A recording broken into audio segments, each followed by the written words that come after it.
guys, oposdeo here. Welcome to the next episode of the Daily Trap. In this episode we're going to cover a trap that maybe isn't too good, but it's a concept that you can use for other tripwire traps. This is my tripwire potion trap. As you can see, it's a little bit more visual than most traps because you can actually hover over the tripwire. In adventure mode, I'm pretty sure they wouldn't show you the outlines, which would make this actually much harder to see, but it's still visible if you look closely. At this angle it's pretty much invisible, but you know, it's a pretty well hidden trap, but of course from like this angle you can see the hook. You know, it's not too well hidden. I personally like pressure plates more, but I wanted to show this nonetheless. I like to cover all different kinds of means of triggering traps, you know, redstone ore, stuff like that. So this trap is specifically triggered with this tripwire, and what it does is it traps you with minimal redstone by having the two pistons that trap you directly connected to the tripwire hooks, like so. This would just power these. So it's a very easy trap.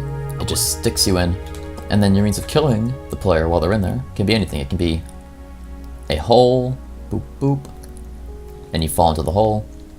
It can be lava from the ceiling, or in this case, as you saw in the video, it shoots me with 4 instant damage 2 potions right on the head, which would kill me before I'd be able to escape.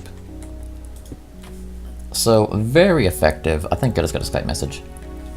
And of course, like any other trap, you could hook this up with TNT, with a pitfall, with lava, anything. It's very versatile. So this is just one way you can use tripwires, and very efficiently use them, like so, by triggering things directly next to the tripwire hook. And yeah, this is a pretty simple one. We're gonna get some pretty cool traps coming up. Tomorrow's, I'm pretty happy about tomorrow's trap. You're gonna like it. And yeah, that's been the Daily Trap. I hope you enjoyed it. Maybe you learned a thing or two. And I'll see you next time after I explain how the mechanics work, because I would be cruel not to tell you. Basically, that tripwire hook, along with powering the pistons, is also powering this torch. This torch powers this block. It also powers this, which powers this piston. This piston is one of the two that open up the roof and let the potions down. The other piston is powered in a very roundabout way, but basically way over. Oh yeah, the other piston is powered by the other tripwire hook, because that's the most sensical way to do it. And it's powered in the very same way, torch and then redstone on top of that block, like so. Now, how the potions are shot twice is, I don't know, I'm not too happy about how I did this, but it's definitely a way you can do this. Let's just say that. I'm not always the most efficient when it comes to redstone. I have it hooked up to a monostable circuit, which, if you want to remember how it looks, it's like a diagonal line with 1 at the bottom there, and then you stick a torch here, 3 tick repeater there, or more ticks if you want more ticks coming out, but this is just a 1 tick flash from that torch, and then 2 redstone on top. And why this works is that this turns off, turns this off, turns that on, and then 3 ticks later, that turns off. But because this takes 1 tick, that takes 3 ticks, that takes 1 tick, you get a 1 tick flash. Anyways, how I get 2 ticks is, well, how I get the potions I shoot 2 times is basically this path powers this, and then this powers this immediately. So you get 1 power, and then this goes around to the second power. Nice and simple, not too complicated. But yeah. So the drawbacks with this trap is it's pretty visible if you're not in adventure mode, and then it's still kind of visible.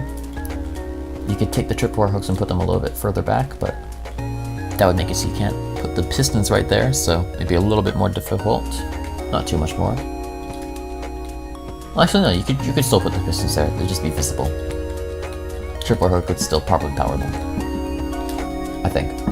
And you have to refill these with potions every 4 uses, so boop, 1, 2, boop, 1, 2,